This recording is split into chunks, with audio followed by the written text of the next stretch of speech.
ஒருத்தர் வேகமா நடந்து போறார். கடத்தெருவுல ஒரு ஸ்வீட்டு கடையை பார்க்கறார். உடனே சடன் பிரேக் போட்டது மாதிரி நிக்கிறார். ஒரு ஸ்வீட் வாங்கி சாப்பிடலாமேன்னு மனசு சொல்லுது. டாக்டர் வேணாம்னு சொல்லியிருக்கிறார், உடம்புக்கு ஒத்துக்காது, அதனால அது வேணாம்னு சொல்லுது அறிவு. இவர் மனசு சொல்றத கேட்கல, அறிவு சொல்றபடி கேட்கிறார். அதனால மறுபடியும் வேகமா அங்கிருந்து நடந்து போயிடுறார். அவர் நல்ல மனுஷன். மனுஷனுக்கு அறிவும் இருக்குது, உணர்ச்சியும் இருக்குது. எதுக்கு எடுத்தாலும் உணர்ச்சி வசப்பட்டுக்கிட்டு இருக்கக்கூடாது. அறிவு வசத்துல நாம இருக்கணும். அப்பதான் நாம நல்லபடியா வாழ முடியும். இல்லைன்னா அவஸ்தை தான். மகாபாரதத்துல சந்தனுன்னு சொல்லி ஒரு அரசன் வர்றான். அவன் ஒரு சமயம் அறிவு வசப்படாம உணர்ச்சி வசப்படுறான். அதாவது ஒரு நாள் கங்கை கரையில ஒரு அழகான பொண்ணை பாக்குறான். இவனுடைய மனசு அவகிட்ட போயிடுது. அவளை கல்யாணம் பண்ணிக்கிறதுக்கு ஆசைப்படுறான். அந்த பொண்ணு சரின்னு சம்மதிக்கிறா. ஆனா ஒரு நிபந்தனை போடுறா. அந்த நிபந்தனைக்கு சம்மதம்னு சொன்னாதான் உன்னை கல்யாணம் பண்ணிக்குவேன்னு சொல்றா. சரி, அவ போட்ட நிபந்தனை என்ன தெரியுமா? இது மாதிரி நான் உங்க மனசு புண்படுற மாதிரி எந்த காரியம் பண்ணாலும் நீங்க என்ன ஏன்னு கேட்கக்கூடாது. நான் செய்யற காரியத்தை தடுக்கவும் கூடாது. அப்படி நீங்க செஞ்சா அடுத்த கணமே நான் உங்களை பிரிஞ்சு போயிடுவேன். இதுதான் அந்த பொண்ணு போட்ட நிபந்தனை. சந்தன அரசன் இந்த நிபந்தனையை ஒத்துக்கலாமா? இதை அறிவுபூர்வமா யோசிச்சிருந்தா இதுக்கு கட்டுப்பட்டுக்க மாட்டான். இந்த நிபந்தனைக்கு நான் சம்மதிக்க மாட்டேன்னு தான் சொல்லியிருக்கணும். ஆனா அவன் அந்த நேரத்துல உணர்ச்சி வசத்துல இருந்தான். அதனால நீ என்ன சொன்னாலும் சரின்னு ஒத்துக்கிட்டான். அவளை கல்யாணம் பண்ணிக்கிட்டான். இதனால என்ன ஆச்சு? 7 பச்சை இளம் குழந்தைகளை பிறந்த உடனே அவ கங்கையில தூக்கி எறிஞ்சி கொல்லக்கூடிய கோர காட்சிய இவன் ஒண்ணு பின்னாடி ஒன்னா பார்க்க வேண்டியதா போச்சு. கடைசியில 8வது குழந்தை பிறந்ததுன்னு தான் அவனுடைய அறிவு மேலோங்குது. அந்த கொடிய செயலை தடுத்து நிறுத்துறான்.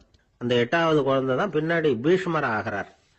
ஒரு பக்தி பிரசங்கத்துல ஒரு பேச்சாளர் இந்த விஷயத்தை சொல்லிவிட்டு இன்னொரு விஷயமும் சொன்னார். அது என்னன்னா, சந்தனு மன்னன் அறிவுக்கும் உணர்ச்சிக்கும் நடுவில் அகப்பட்டு தவிச்சதுனால அவன் வம்சத்துல வந்த கௌரவர்கள் உணர்ச்சி வசப்பட்டாங்க, பாண்டவர்கள் அறிவு வசப்பட்டாங்க அப்படின்னு சொன்னார். மனுஷனுக்கு உணர்ச்சியை விட அறிவு மேலோங்கி இருக்கணுங்கிறது சரிதான். ஆனால் அந்த அறிவை எப்படி உபயோகப்படுத்துறோம்ங்கிறது முக்கியம்.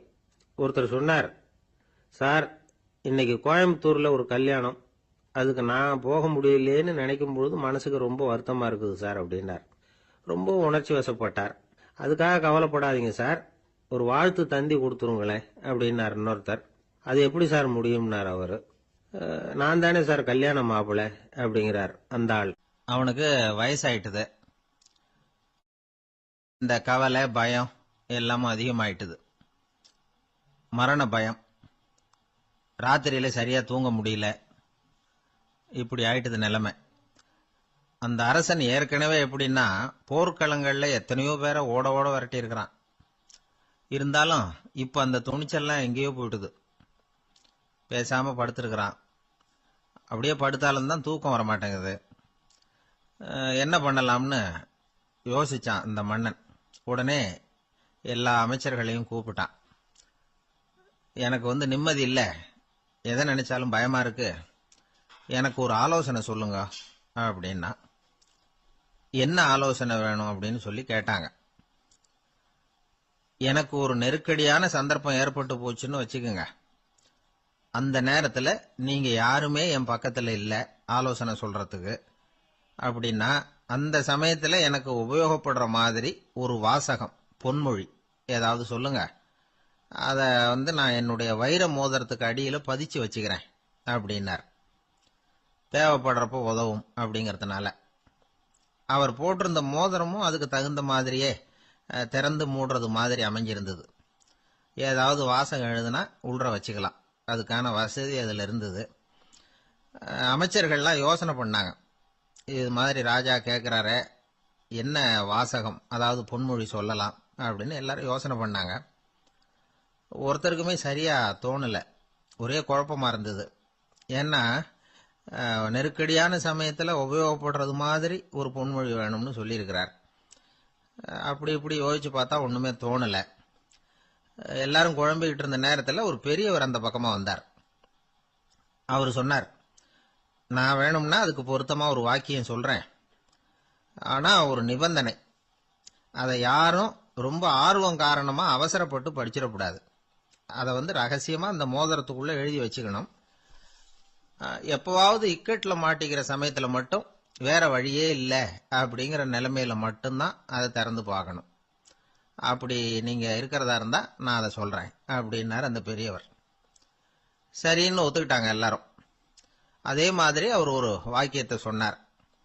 அவர் சொன்ன வாக்கியத்தை ரகசியமா மோதிரத்துக்குள்ள பதிச்சு மூடியாச்சு. ராஜா அதை விரல்ல மாட்டிக்கிட்டார்.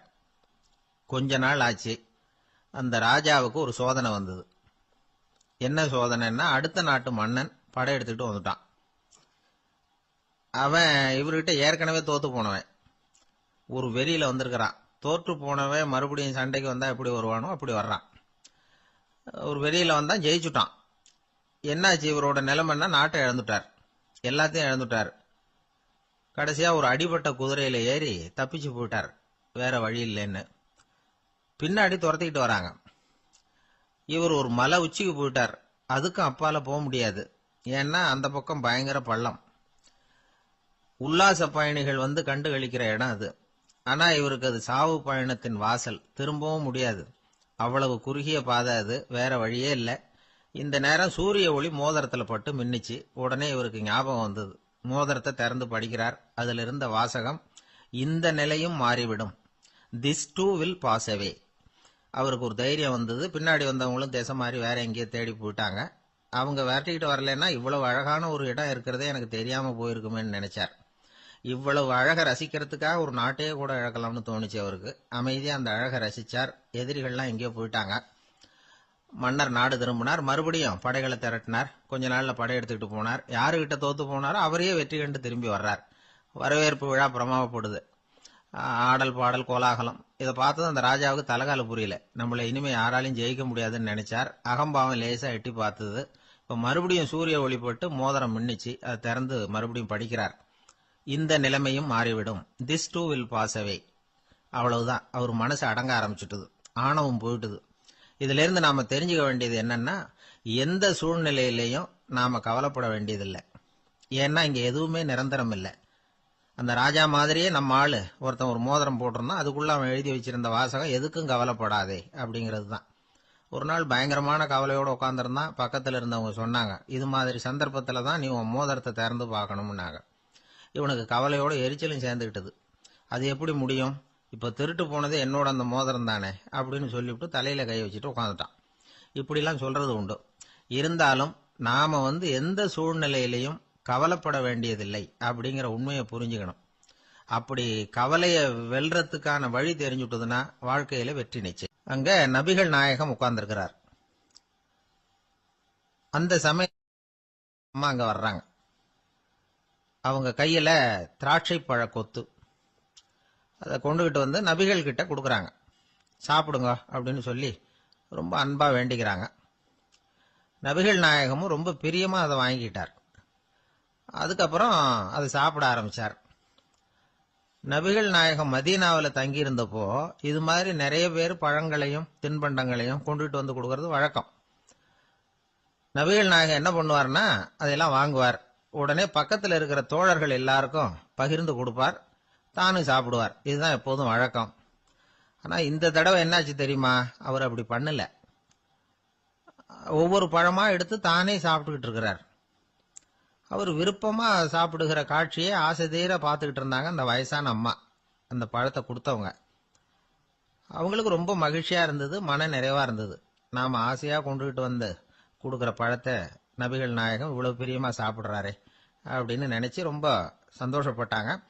அதுக்கப்புறம் அங்கிருந்து அவங்க புறப்பட்டு போயிட்டாங்க. இந்த அம்மா போனதுக்கு அப்புறம் பக்கத்துல இருந்த தோழர்கள் பேச ஆரம்பிச்சாங்க. ஏன்னா அவங்களுக்கு சந்தேகம், இன்னைக்கு வித்தியாசமா நடந்துகிட்டாரே அப்படின்னு. அண்ணலே, எது உங்களுக்கு வந்தாலும் எங்க எல்லாருக்கும் கொடுத்துட்டு தான் நீங்க சாப்பிடுவீங்க. இன்னைக்கு மட்டும் நீங்க அப்படி செய்யலையே, எல்லா பழத்தையும் நீங்களே சாப்பிட்டீங்களே, அதுக்கு என்ன காரணம் அப்படின்னு கேட்டாங்க. இப்படி கேட்கறதுனால நாயகம் அதை தப்பா புரிஞ்சுக்க மாட்டார் அப்படிங்கறது அவங்களுக்கு தெரியும். யாரும் எதையும் அவர்கிட்ட கேட்கலாம், அப்படி கேட்கறதுக்கு உரிமை உண்டு. இந்த ஜனநாயக முறைகளுக்கு அவர்கள் கொடுத்த மரியாதை இது. தோழர்களின் கேள்விக்கு நபிகள் பதில் சொல்ல ஆரம்பிச்சார். நண்பர்களே, அந்த அம்மா ரொம்ப பிரியமா அந்த பழங்களை என்கிட்ட கொண்டுகிட்டு வந்து கொடுத்தாங்க. முதல்ல ஒரு பழத்தை எடுத்து வாயில போட்டு பார்த்தேன். அது ரொம்ப புளிப்பா இருந்தது, சாப்பிடுறது ரொம்ப கஷ்டம். உங்ககிட்ட யாருக்காவது அதை கொடுத்திருந்தா அதுல வாயில போட்டதும் புளிப்பு தாங்காம முகம் சுழிச்சிருப்பீங்க.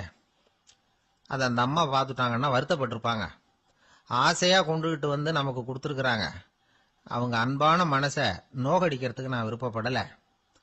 அதனால முகம் சுளிக்காம சாப்பிடணுமேங்கிறதுக்காகத்தான் அந்த பழங்கள் பூராவே நானே சாப்பிட்டுட்டேன் அப்படின்னு புன்முறுவலோட பதில் சொன்னாராம் நபிகள் நாயகம்.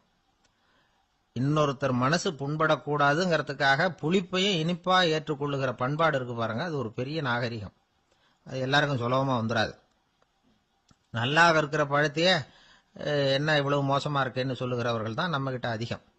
இந்த காலத்துல இல்வாழ்க்கையில இந்த நாகரிகத்தை சில பேர் கடைபிடிக்கிறது உண்டு. நல்லா இருக்க இல்லையோ முகம் சுளிக்காம சாப்பிட்டுருவாங்க. ஏன்னு கேட்டா, எதுக்காக சார் வீண் வம்பு, ஏதோ நமக்குன்னு கொடுத்து வச்சது அவ்வளவுதான் அப்படின்னு நினைச்சுக்கிட்டு போக வேண்டியது தானே அப்படிம்பாங்க. இவங்கெல்லாம் கூட ஒரு விதத்துல பண்பாடு தெரிஞ்சவர்கள் தான். இப்போ ஒரு ஆளு ஊரெல்லாம் சுத்தி விட்டு கடைசியில் அழுத்து போய் ஒரு ஹோட்டலுக்குள்ள நுழைஞ்சானான். ரொம்ப களைப்பா இருந்தது அவனுக்கு. அதனால ரொம்ப களைப்படைஞ்சு போய் ஒரு நாற்காலியில போய் உட்காந்துருக்கிறான். இவனை பார்த்ததும் சர்வர் ஓடி வந்தார். சார் உங்களுக்கு என்ன வேணும்னு கேட்டார். எனக்கு தேவை 2 தோசையும் கொஞ்சம் அன்பான வார்த்தைகளும் அப்படின்னா. சர்வர் உள்ள போனார். 2 தோசையை கொண்டாந்து வச்சார். அன்பான வார்த்தை கேட்டனே அப்படின்னா இவன். சர்வர் ரொம்ப பணிவா குனிஞ்சு இவன் காதோரமா சொன்னார், ஐயா இந்த தோசையை சாப்பிட்றாதீங்க, புளிச்சு போன பழைய மாவு அப்படின்னார். இது பாருங்க, அன்பான வார்த்தையும் 2 தோசையும் கேட்டார், கொண்டாந்து கொடுத்துட்டார். இப்படி இருக்கிறவர்களும் இன்றைய மனிதர்கள்ல அதிகம். அதனால மனிதர்கள் ஒவ்வொருத்தரும் ஒவ்வொரு விதம்.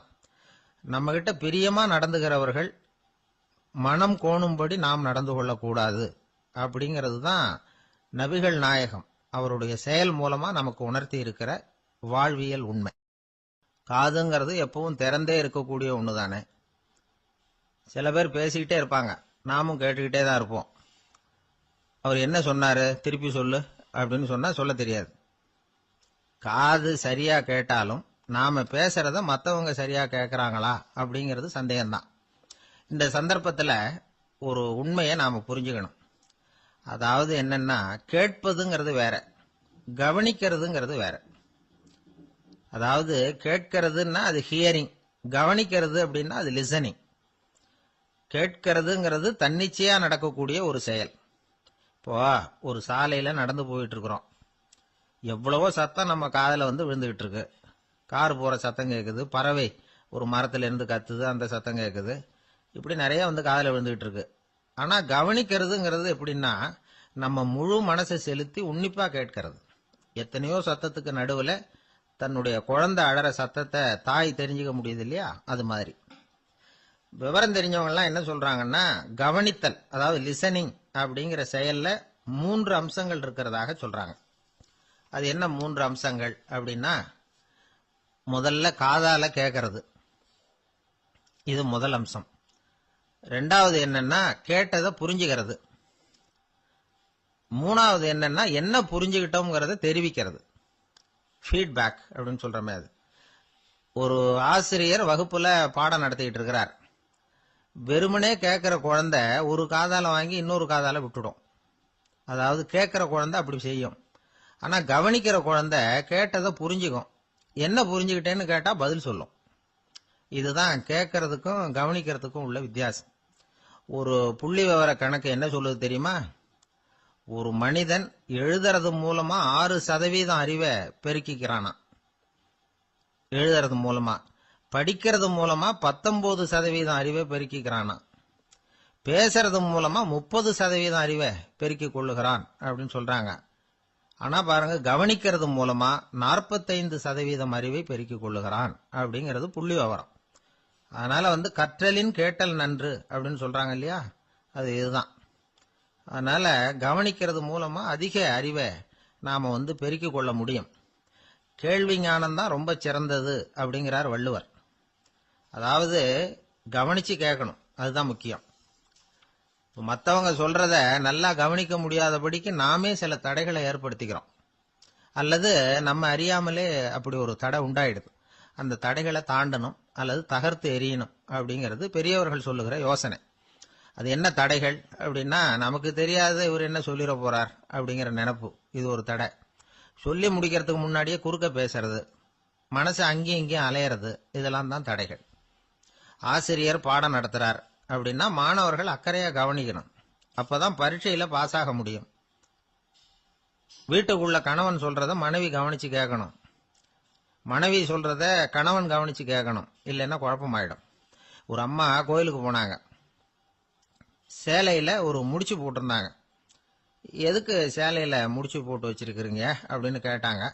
எங்க வீட்டுக்காரர் ஒரு கடிதத்தை மறக்காம தபால் போட்டியில போட்டுடணும்னு சொன்னார். ஞாபகத்துக்காக முடிச்சு போட்டு வச்சிருக்கிறேன் அப்படின்னாங்க. கடிதத்தை பெட்டியில போட்டுட்டீங்களா அப்படின்னு கேட்டாங்க. அது எப்படிங்க முடியும், அவர் கடிதத்தை என்கிட்ட கொடுக்க மறந்துட்டாரே அப்படின்னாங்களாம். அதனால மறக்கப்படாதுன்னு நினைச்சுக்கிட்டே மறந்து விடுறது இப்படி ஒரு வாழ்க்கை. அதனால வாழ்க்கையில நமக்கு இருக்கிறது செவிச்செல்வம் ரொம்ப முக்கியமானது. நிறைய கேட்கணும், சொல்றதை விட கேட்கணும், கேட்கறத விட முக்கியம் கவனிக்கிறது. அப்படி கவனிக்கிறது மூலமா நம்முடைய வாழ்க்கையில வெற்றி பெறணும். எனக்கு வாழ்க்கையே வெறுத்து போச்சு சார் அப்படின்னு சொல்லிட்டு ஒருத்தர் வந்தார். வந்து கொஞ்ச நேரம் பேசினதுக்கு அப்புறம் அவர் அப்படி சொல்லியிருந்தா அதுல ஒரு அர்த்தம் இருந்திருக்கும். வர்றதுக்கு முன்னாடியே வாழ்க்கை வெறுத்து போச்சுன்னு சொல்லிட்டு வர்றார். என்ன சார் விஷயம்னு விசாரிச்சோம். எங்க வீட்டுல தினம் 3 வேளையும் ஒரே மாதிரி சாப்பாடு சார், வித்தியாசமே கிடையாது. இப்படியே 3 மாசமா சாப்பிட்டுக்கிட்டு இருக்கிறேன். அதை விட பட்டினி கிடந்து செத்துடலாம்னு தோணுது அப்படின்னார். ஒரு பெரியவர் சொன்ன தத்துவத்தை சொல்றதுக்கு ஆள் கிடைக்காம தவிச்சுக்கிட்டு இருந்தோம். இப்போ ஒருத்தர் கிடைச்சிட்டார், விட்டுலாமா? உடனே அவரை உட்கார வச்சு சொல்ல ஆரம்பிச்சிட்டோம். அதாவது நாம அனுபவிக்கிற உணர்வுகள்ல களிப்பு, மகிழ்வு, ஆனந்தம் இது 3க்கும் ஒண்ணுக்கு ஒண்ணு வித்தியாசம் உண்டு. மேம்போக்கா பாக்கிறதுக்கு இது 3 ஒண்ணு மாதிரி தோணும். ஆனா அது அப்படி இல்லை. களிப்புங்கிறது உடம்ப பொறுத்தது, மகிழ்வுங்கிறது மனசை பொறுத்தது, ஆனந்தம்ங்கிறது ஆன்மாவை பொறுத்தது. இப்படி இந்த 3 வகையான அந்த சுவைப்புகளின் தன்மையும் வேற வேற. இப்ப முதல்ல களிப்புங்கிறத எடுத்துக்குவோம். நம்ம புலன்களுக்கு களிப்பை தரக்கூடிய பொருள்களுக்கு சில விசேஷ குணம் உண்டு. அது எப்படின்னா, சீக்கிரமே சலிப்பை உண்டு பண்ணும். ஒருத்தர் அந்த பொருளை எடுத்துக்கிட்டா அது இன்னொருத்தருக்கு குறைஞ்சிரும். உணவு, உடை இதெல்லாம் களிப்பை தரக்கூடிய பொருள்கள். இப்போ உதாரணத்துக்கு ஒரு சாப்பாட்டு மேசையில ஒரு பாத்திரத்துல 10 இட்லி இருக்கு. அதுல ஒரு 2 இட்லியை நம்ம தட்டுல எடுத்து வச்சு சாப்பிட்றோம். நாம சாப்பிட்ட அந்த இட்லி நிச்சயமா எதிரில் உட்கார்ந்துருக்கிறவருக்கு இல்லை, அவருக்கு உபயோகப்படாது. நாம சாப்பிட்ட அதே இட்லியை அவரும் சாப்பிட முடியாது, அவர் வேறதான் எடுத்து வச்சுக்கணும். அது மாதிரி நாம ஒரு சட்டையை எடுத்து போட்டுக்கிறோம், அதே சட்டையை அதே நேரத்தில் இன்னொருத்தர் போட்டுக்க முடியாது. புலன்களுக்கு களிப்பை தரக்கூடிய இது மாதிரி பொருள்கள்லாம் முதல் தடவை நமக்கு கொடுக்கிற களிப்பை 2வது தடவையும் கொடுக்காது. 3வது தடவை இன்னும் குறையும், கடைசியில வெறுப்பாவும் மாறிடும். ஒவ்வொன்னா இட்லியை தொடர்ந்து சாப்பிட்றோம்னு வச்சுக்கோங்க, முதல் இட்லி தரக்கூடிய சுவையை 30வது இட்லி தராது. முதல் தடவை புது சட்டையை போட்டுக்கிறப்ப நமக்கு இருக்கிற களிப்பு அதே சட்டையை 100வது தடவையா போட்டுக்கிறோம்னு வைங்க, அப்ப இருக்குமா? இருக்காது. இதுதான் களிப்பு. அதாவது சீக்கிரமே சலிப்பை தரக்கூடியது. ஒருத்தர் எடுத்துக்கிட்டா இன்னொருத்தருக்கு குறைஞ்சு போகக்கூடியது. ஆனா மகிழ்ச்சிங்கிறது அப்படி இல்லை. ஒருத்தர் அனுபவிக்கிறதுனால இன்னொருத்தருக்கு குறைஞ்சு போகாது. இப்ப காலையில சூரியன் உதயம் ஆகிறத பார்த்து சந்தோஷப்படுறோம், அதையே இன்னொருத்தரும் பார்த்து சந்தோஷப்படலாம். ஒரு நல்ல சங்கீதத்தை கேட்கிறோம், ஒரு அழகான ஓவியத்தை ரசிக்கிறோம், நீங்க ரசிக்கிற அதே நேரத்தில் இன்னொருத்தரும் அதை ரசிக்கலாம். அதனால அது குறைஞ்சு போறதில்ல. இது மகிழ்வு. ஆனா ஒண்ணு, ஒரே பாடலை திரும்ப திரும்ப கேட்டுக்கிட்டு இருந்தா கடைசியில் அலுப்பு தட்டும். அதாவது மகிழ்வுங்கிறது எப்படின்னா, மற்றவங்களோட பகிர்ந்து கொள்றதுனால குறையாது. ஆனா ஒரே பொருள் மீண்டும் மீண்டும் அனுபவிப்ப தர்றப்போ முதல்ல மகிழ்வு அதிகரிச்சு அதுக்கப்புறம் அது மங்கி மறைஞ்சு போயிடும். இதுதான் அந்த மகிழ்வுங்கிறதுக்கு இலக்கணம். சரி, இப்போ 3வதா சுகம் தரக்கூடிய ஆனந்தம்ங்கிறது எப்படின்னா, இது நமக்கு உள்ளே இருந்து சுரக்கிறது. மனசு சலனங்கள்ல இருந்து விடுபடுறப்போ இந்த ஆனந்தம் நமக்கு கிடைக்கும். இது நிலையான சுகம், ஆத்ம சுகம். களிப்பிலிருந்து மகிழ்வுக்கும், மகிழ்விலிருந்து ஆனந்தத்துக்கும் செல்றதுதான் மனிதன் நடத்த வேண்டிய முக்கியமான பயணம். இவ்வளவு விஷயத்தையும் கேட்டுட்டு இந்த காலத்து பையன் ஒருத்தன் வந்தான். சார், இப்போ நீங்க ஒரு சாப்பாட்டு மேசையில ஒரு 10 இட்லி வைக்கிறீங்க, என்ன உட்கார வைங்க, எதிரில் இன்னொருத்தனை உட்கார வைங்க. நான் களிப்பு மகிழ்வுலாம் தாண்டி நேரடியா ஆனந்தத்துக்கு பயணம் பண்ணி காட்டுறேன் அப்படின்னா. ஒன்றும் புரியல அவன் சொன்னது. அது எப்படி, என்ன பண்ணுவ நீ அப்படின்னு சொல்லி கேட்டோம் ஆச்சரியமா. 2 இட்லி சாப்பிட்டா தானே சார் களிப்பு, நான் 10 இட்லியும் மொத்தமா சாப்பிட்டுருவேன், அடுத்தவனுக்கு எதுவும் கிடைக்காது, அவனுக்கு கிடைக்காதபடி நாமே சாப்பிட்டுறோம்ல, அதுதானே நமக்கு ஆனந்தம் அப்படின்னு அதுக்கு ஒரு விளக்கம் சொல்றான். ஒரு ஆளை அடையாளம் கண்டுபிடிக்கணும்னா அதுக்கு சுலபமான வழி என்ன? முகத்தை பார்த்து கண்டுபிடிக்கிறது தான். ஆனா மனுஷன் தப்பு பண்ண ஆரம்பிக்கும் பொழுது அவனை கண்டுபிடிக்கிறதுக்கு வேற வழிகளை தான் கையாள வேண்டியிருக்கு. கைரேகை அதுக்கு ரொம்ப உபயோகப்படுது. கைரேகைகள் ஒருத்தருக்கு இருக்கிறது மாதிரி இன்னொருத்தருக்கு இருக்கிறது இல்லை. பல் வரிசையும் அப்படிதான். ஏமாத்துறவங்க அதிகமா போனா இருக்கிறவங்க எச்சரிக்கையா இருக்க வேண்டியிருக்குது. பயோமெட்ரிக்ஸ் அப்படிங்கிறது ஒரு பெரிய தொழில்நுட்பம். இதை உபயோகப்படுத்தி சில பாதுகாப்பு உத்திகளை எல்லாம் உருவாக்கி இருக்கிறாங்க அமெரிக்காவில். வீட்டுக்கு சொந்தக்காரர் குரல் கொடுத்தா கதவு திறக்கும், அல்லது அவர் கை வச்சா கதவு திறக்கும். மற்றவங்க யாரு என்ன பண்ணாலும் கதவு திறக்காது. இது ஒரு முறை. அவரோட குரல் அல்லது கைரேகை ஒரு எலக்ட்ரானிக் சாதனத்துல ஏற்கனவே பதிவு பண்ணப்பட்டிருக்கும். இவர் குரல் கொடுக்கறப்போ அல்லது கையை வைக்கிறப்போ அதை ஒப்பிட்டு பார்த்து சரியா இருந்தா கதவு திறக்கிறது மாதிரி ஒரு ஏற்பாடு. இதே மாதிரி ஒருத்தரோட விழித்திரையில உள்ள இரத்த குழாய் அமைப்பு பாருங்க, அது கூட ஒருத்தருக்கு இருக்கிறது மாதிரி இன்னொருத்தருக்கு இருக்கிறது இல்லை. அதனால அதை வச்சு அடையாளம் கண்டுபிடிக்கக்கூடிய சாதனங்களும் இப்ப பழக்கத்துக்கு வந்தாச்சு. கைரேகையை ஒப்பிடுற சாதனத்தை விட விழித்திரை இரத்த குழாய் அமைப்பை அடையாளம் காணுற சாதனம் இருக்கு பாருங்க, இது ரொம்ப நுட்பமானது. இது நம்ப தகுந்தது. ஒரு ஆளை அடையாளம் கண்டுபிடிக்கிறதுக்கு இது எடுத்துக்கிற நேரம் 1 வினாடி தான். ஒரு கருவி இருக்கும், அதுல உள்ள ஒரு சிறு துளையில கண்ணை வச்சு பார்க்கணும். உடனே இந்த சாதனம் குறைந்த சக்தி உள்ள இந்த அகசிவப்பு ஒளியை பாய்ச்சி அவரது விழித்திரையின் இரத்த குழாயை ஆராய்ச்சி பண்ணி ஏற்கனவே அதோட நினைவு பெட்டகத்துல பதிவு பண்ணி வச்சிருக்கிறோமே அந்த அமைப்புகளோட இதை ஒப்பிட்டு பார்த்து சரியான ஆள் தானா இல்லையா அப்படின்னு அடையாளம் காட்டிவிடும். குரலை வச்சு அடையாளம் கண்டுபிடிக்கிறதும் இந்த பயோமெட்ரிக்ஸ் முறைகள்ல ஒண்ணு. ஒரு நபரோட குரல்ல டிஜிட்டல் குறியீடுகளை மாத்தி பதிவு பண்ணிக்கிட்டு மீண்டும் அதே குரலை இனம் காணக்கூடிய சாதனங்கள் ஏற்கனவே அமெரிக்காவில எல்லாம் விற்பனைக்கு வந்தாச்சு. ஒரு ஆளுக்கு ஜலதோஷம் பிடிச்சிருந்தா கூட அந்த சாதனம் சரியாவே கண்டுபிடிச்சிருமா. குரலை மாத்தி பேசுறவங்க கூட இந்த கருவியை ஏமாத்த முடியாது. இதை ஆஸ்பத்திரிகள், வங்கிகள்ல உள்ள இரும்பு பெட்டக காப்பறைகள் இங்கெல்லாம் உபயோகப்படுத்தலாம். குழந்தைகள் உள்ள இடங்களுக்கு இது ரொம்ப உபயோகப்படும். கதவு பூட்டிக்கிட்டுதுன்னு வச்சுக்கோங்க, கதவை திறக்கிறதுக்கு சாவி உபயோகப்படுத்த தெரியாத குழந்தைகள் குரல் எழுப்பிய கதவை திறந்துட முடியும். எதிர்காலத்தில் இந்த பயோமெட்ரிக்ஸ் முறை இன்னும் பல ஆச்சரியங்களை ஏற்படுத்தும் அப்படின்னு எதிர்பார்க்கறாங்க. ஸ்டியரிங்க தொட்டதுமே காரு ஸ்டார்ட் ஆயிடும், சாவி வேண்டியதில்லை. காரு சொந்தக்காரர் தொட்டாதான் ஸ்டார்ட் ஆகும், வேற யாராவது தொட்டா ஸ்டார்ட் ஆகாது.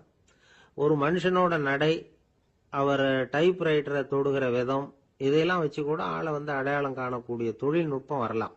என்னதான் தொழில்நுட்பம் வளரட்டும், குடும்பத்துக்குள்ள நடக்கிற திருட்டுகளை கண்டுபிடிக்கிறது ரொம்ப கஷ்டம். ஒரு வீட்டுல பெட்டியில இருந்த பணம் காணாம போச்சு, வீட்டுக்காரரோ அல்லது பையனோ தான் எடுத்திருக்கணும். பெட்டியை திறந்து பார்த்தா அந்த வீட்டுக்காரம்மா இதுல இருந்து பணத்தை எடுத்தது நிச்சயமா என் வீட்டுக்காரர் தான் அப்படின்னு சொல்ல முடியல அவங்களால. யோசிச்சாங்க. என்னம்மா இப்படி யோசிக்கிறீங்களேன்னு கேட்டிருக்காங்க. நிச்சயமா இந்த பணத்தை எடுத்தது என் வீட்டுக்காரர் இல்லை அப்படின்னு உறுதியா சொல்லிவிட்டாங்க அந்த அம்மா. இது கேட்டவங்களுக்கு ரொம்ப ஆச்சரியமா இருந்தது. அந்த வீட்டுக்காரருக்கு இது ரொம்ப பெருமையா இருந்தது. அது எப்படி அவ்வளவு கரெக்டா சொல்றீங்க அப்படின்னு கேட்டிருக்கிறாங்க. அப்போ அந்த அம்மா சொல்லிச்சான், பெட்டியில இன்னும் கொஞ்சம் பணம் மிச்சம் இருக்குது, இவர் எடுத்திருந்தாருன்னா அப்படி மிச்சம் வச்சிருக்க மாட்டார், அதனாலதான் அப்படி சொன்னேன் அப்படின்னாங்க. ஒரே ஒரு ஊர்ல ஒரு அம்மா இருந்தாங்க. அந்த அம்மாவுக்கு ஒரே ஒரு பிள்ளையாண்டான். அவனுக்கு ரொம்ப அக்கறையோட கல்யாணம் பண்ணி வச்சாங்க. கல்யாணம் முடிஞ்சதும் மருமக பொண்ணு வீட்டுக்கு சேர்ந்தது. அப்பாடா, என் கடமை முடிஞ்சது, இனிமே அக்கடான்னு எங்கேயாவது ஒரு மூலையில படுத்து கிடக்கலாம் அப்படின்னு நினைச்சாங்க அந்த அம்மா. ஆனா நினைக்கிறபடி எங்க நடக்குது? அதுக்கப்புறம் தான் பிரச்சனையே ஆரம்பமாச்சு. மருமகள் குணம் சரியில்லை, ஒரு மாதிரி. அந்த பொண்ணு வீட்டுக்கு வந்ததுமே முதல் வேலையா மாமியாரை பார்த்து, அதுதான் நான் வந்துட்டேன்ல, இனிமே உங்களுக்கு என்ன வேலைங்க, புறப்பட வேண்டியது தானே, காசி ராமேஸ்வரம்னு எங்கேயாவது போங்க அப்படின்னுட்டு தான். மாமியாரை பார்த்தாங்க, கொஞ்சம் யோசனை பண்ணாங்க. இந்த பாருமா, நீ இப்படி சொல்றதுக்கு முன்னாடியே வீட்டை விட்டு புறப்படணுங்கிற முடிவுக்கு நான் வந்துட்டேன். வீட்டை மட்டும் இல்லை, இந்த உலகத்தை விட்டே கூட போறதுக்கு தயாரா இருக்கிறேன். ஆனால் ஒரே ஒரு விஷயத்துக்காக என் உயிரை கையில் பிடிச்சிக்கிட்டு இருக்கிறேன் அப்படின்னாங்களாம். என்ன விஷயம்னு கேட்டது இந்த மருமக பொண்ணு. வேற ஒன்றும் இல்லை, என் பிள்ளைக்கு கல்யாணம் பண்ணி வச்சுட்டேன். ஒரு பேர புள்ள பிறந்து அதை என் கண்ணால் பார்த்துட்டேன்னா நான் எங்கே வேணும்னாலும் போகிறதுக்கு தயாராக இருக்கிறேன் அப்படின்னாங்களாம் அந்த மாமியார். மாமியார் இப்படி சொல்கிறதுலேயும் நியாயம் இருக்கிறதாக பட்டுது அந்த பொண்ணுக்கு. சரி, அப்படியே இருந்து பார்த்துட்டு போகலாம் அப்படின்னு அனுமதி கொடுத்தது. கொஞ்ச காலத்தில் ஒரு பேரன் பிறந்தான். அந்த அம்மாவும் பேரனை கண்ணால் பார்த்துட்டாங்க. சரி, பேரனை பார்த்தாச்சுல்ல, இனிமேல் புறப்பட வேண்டியது தானே அப்படின்னது மருமக பொண்ணு.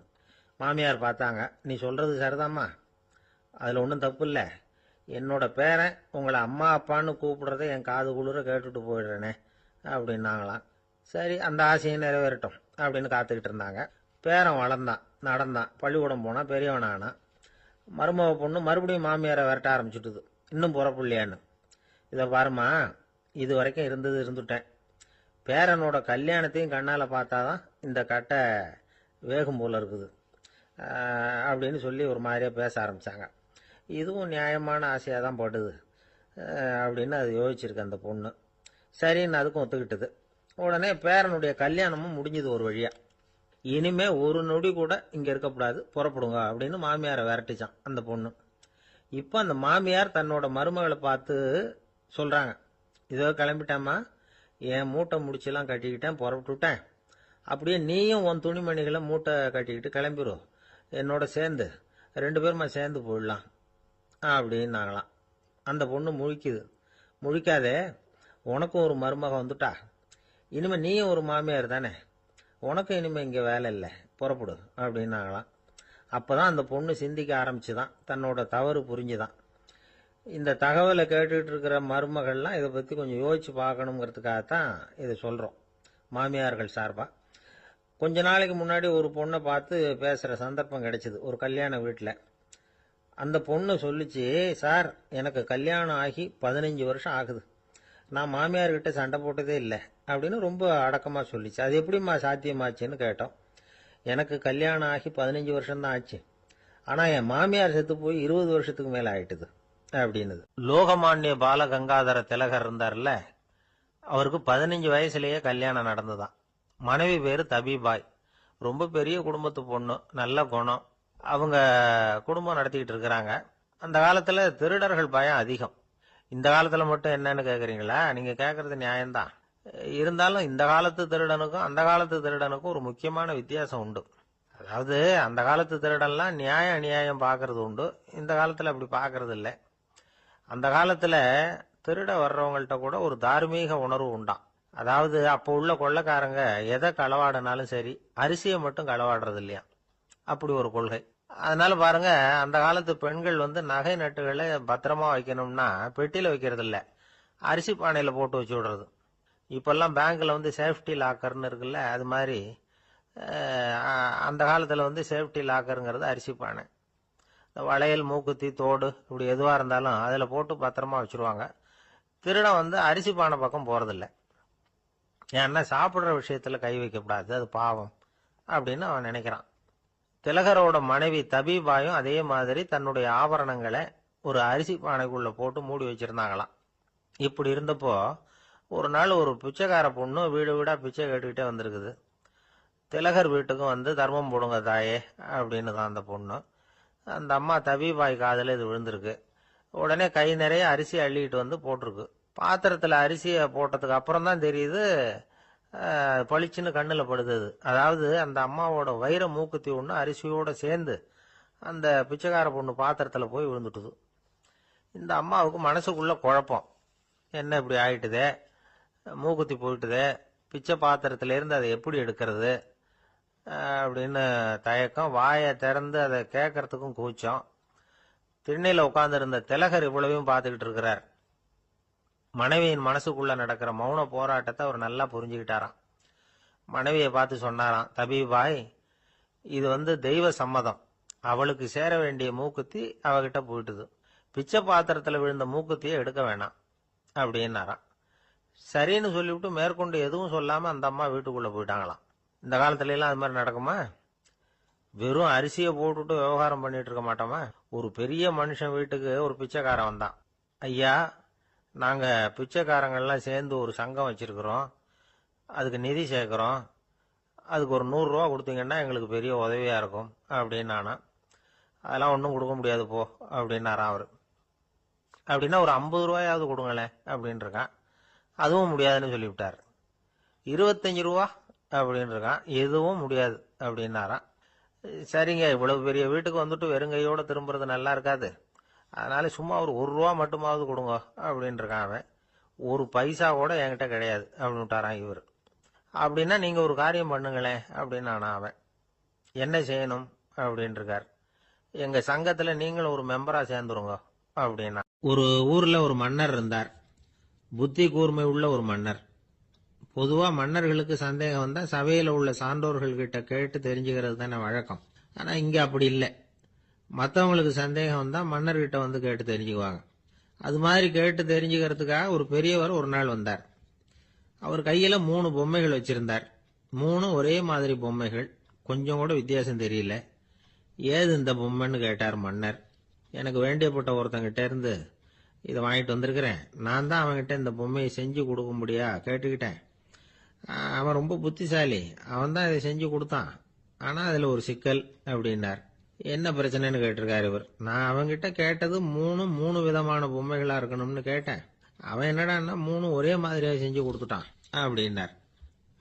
அவங்கிட்டயே கேட்கறது தானே அப்படின்னு இருக்காரு இவர். கேட்டேன், அவன் என்ன சொல்றான்னா இது 3 ஒரே மாதிரி பொம்மை கிடையாது, 3 விதம், ஒண்ணுக்கு ஒண்ணு வித்தியாசம் இருக்குது.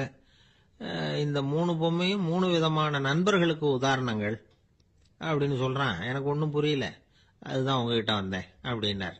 சரி, அந்த பொம்மைகளை இப்படி கொடுங்க அப்படின்னு வாங்கினார் மன்னர். எடுத்துக்கிட்டு உள்ள போனார். கொஞ்ச நேரம் கழிச்சு வெளியில வந்தார். அதுக்கப்புறம் சொன்னார், இத பாருப்பா, அவன் சொன்னது சரிதான், 3 விதம் தான். இது இருக்குதே முதல் பொம்மை, இது உத்தமமான நண்பனுக்கு உதாரணம். இந்த 2வது பொம்மை இது மத்தியமமான நண்பனுக்கு உதாரணம். அந்த 3வது பொம்மை இருக்குதே அது மோசமான நண்பனுக்கு உதாரணம். இதை செஞ்சவன் உண்மையிலேயே பெரிய அறிவாளி தான் அப்படின்னாராம். வந்தவருக்கு ஒன்றும் புரியல.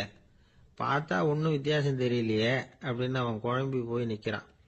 இப்போ அந்த மன்னர் விளக்கம் கொடுக்கிறார். அந்த 3 பொம்மையையும் எடுத்து முன்னாடி வச்சார். ஒரு மெல்லிய கம்பிய கையில எடுத்தார். அந்த முதல் பொம்மை காதுல விட்டார். கொஞ்ச தூரம் உள்ள போய் அப்படியே நின்னுட்டுது அந்த கம்பி. அப்புறம் 2வது பொம்மை காதுல அந்த கம்பியை விட்டார். அந்த கம்பி என்னாச்சுன்னா அப்படியே அது வாய் வழியா வெளில வந்தது. 3வது பொம்மை காதுல கம்பியை செலுத்தினார். அது நேரா இன்னொரு காது வழியா வெளியில வந்தது. இந்த முதல் வகை இருக்குதே, அது மாதிரியான நண்பர்கள் எப்படி தெரியுமா? நம்ம கஷ்டத்தை அவங்க கிட்ட சொன்னா பேசாம கேட்டுக்குவாங்க. வெளியில அதை யாருகிட்டையும் சொல்லிட்டு இருக்க மாட்டாங்க. வெளியில தெரியாம நமக்கு உதவி பண்ணுவாங்க. செஞ்சுட்டு அதை நான் தான் செஞ்சேன்னு சொல்லிட்டு இருக்க மாட்டாங்க. அதுதான் கம்பி ஒரு காது வழியா போய் உள்ளே நின்னுட்டுது. 2வது பொம்மையில கம்பி என்னாச்சு, ஒரு காது வழியா போய் வாய் வழியா வெளியில வருது. இது மாதிரியான நண்பர்கள் கிட்ட நாம கஷ்டத்தை சொன்னா அதை அவங்க 4 பேர்கிட்ட போய் சொல்லி நமக்காக உதவி கேட்பாங்க. நமக்குன்னு கேட்டு வாங்கி அதை நம்ம கிட்ட கொண்டுட்டு வந்து கொடுப்பாங்க. இவங்க மத்தியமமான நண்பர்கள். 3வது பொம்மையில ஒரு காது வழியா செலுத்துற கம்பி இன்னொரு காது வழியா வெளியில வந்துருது. இது மாதிரியான நண்பர்கள் கிட்ட நம்ம கஷ்டத்தை சொன்னா அவங்க காது கொடுத்து கேட்கறது மாதிரி நடிப்பாங்க. அப்படியே இன்னொரு காது வழியா அதை வெளில விட்டுருவாங்க. அதை பத்தி கவலைப்பட மாட்டாங்க. இதுதான் இந்த பொம்மைகளுக்குள்ள இருக்கிற வித்தியாசம் அப்படின்னு விளக்கம் கொடுத்தாராம் மன்னர். படிக்கிற பிள்ளைங்கள்லயும் இது மாதிரி 3 வகை உண்டு. சில பேர் காதால வாங்கி மனசுல வச்சுக்குவான். சில பேர் காதால வாங்கி பேனாவால எழுதி விடுவான். சில பேர் ஒரு காதால வாங்கி இன்னொரு காதால வெளியில விட்டுருவான். ஒரு பையன் வகுப்புல ஆசிரியர் பாடம் நடத்தும் பொழுது தலையை வேகமா ஆட்டி ஆட்டி கேட்பானா. ஏன்டா இப்படி தலையை இப்படி ஆட்டுற அப்படின்னு கேட்டிருக்கான் பக்கத்துல இருந்தவன். தலையை ஆட்டினா தாண்டா ஒரு காது வழியா உள்ள போறது, இன்னொரு காது வழியா வெளியில வேகமா வெளில போகும் அப்படின்னானா அந்த பையன். ஆந்திர நாட்டுல ஒரு அரசர் இருந்தார். அந்த அரசர்கிட்ட ஒரு அமைச்சர் இருந்தார். அந்த அமைச்சர் பேரு ராயண பாஸ்கர். அவர் ஒரு பெரிய அறிவாளி. அது மட்டும் இல்ல, மிகச்சிறந்த கொடையாளி. யார் எது கேட்டாலும் இல்லைன்னு சொல்ல மாட்டாராம். அதன் காரணமாவே அவர்கிட்ட இருந்த செல்வம் நாளுக்கு நாள் குறைஞ்சிக்கிட்டே வந்துட்டுதான்.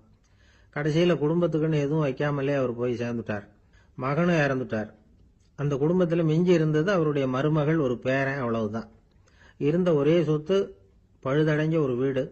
அந்த அம்மா மற்ற வீடுகளில் வேலை செஞ்சு தன்னுடைய பிள்ளைய படிக்க வச்சுக்கிட்டு வராங்க.